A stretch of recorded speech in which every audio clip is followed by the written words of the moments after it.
chômage s'est coupé, il me restait 6-7 mois de formation sur un an. Et après, j'ai mis 4-5 mois, non un peu moins, 4 mois, ouais, c'est ça, à trouver du boulot.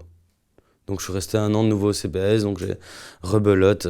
Comme j'ai perdu mes droits au chômage, j'étais encore aux études. J'avais déjà connu le milieu du CPS, donc je me suis dit que je retournerais au CPS pour pouvoir finaliser justement ma formation d'un an.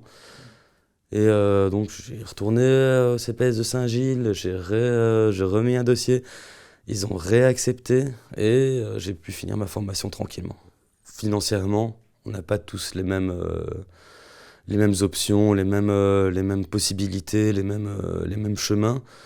Et je trouve ça triste. Moi, ici, voilà, financièrement, ma mère a eu du mal.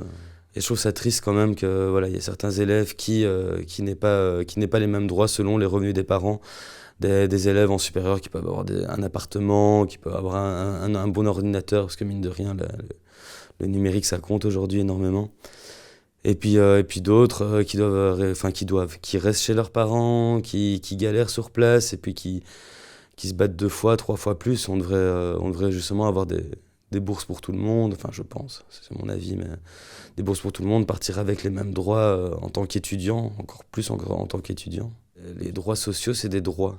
On n'est pas mendiant, on n'est pas...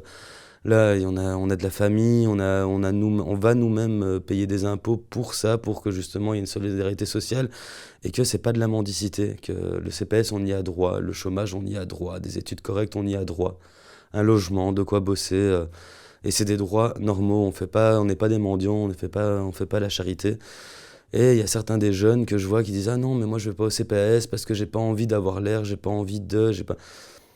C'est un peu une honte en fait, alors que non, c'est tout à fait normal de demander de l'aide pour pouvoir mieux rebondir. Enfin, c'est tout à fait normal. Ce que je voudrais dire aux jeunes, c'est pas avoir honte de pousser un secrétariat social, de pousser une maison de quartier, de pousser les portes d'un CPS, s'ils estiment que pour leurs études, ils vont en avoir besoin, que pour leur vie de tous les jours, ils vont en avoir besoin, ou que pour leur recherche d'emploi, ou n'importe quel souci qu'ils rencontreraient, ils en auraient besoin. Voilà, de pas se freiner par rapport au regard des autres, à ce qu'on essaie de nous mettre en tête sur notre statut d'être humain, en fait, je pense. Enfin, voilà, sur notre condition. Il n'y a pas de bonne ou de mauvaise solution. Si tu as besoin de quelque chose, ben, t'y vas et c'est tout.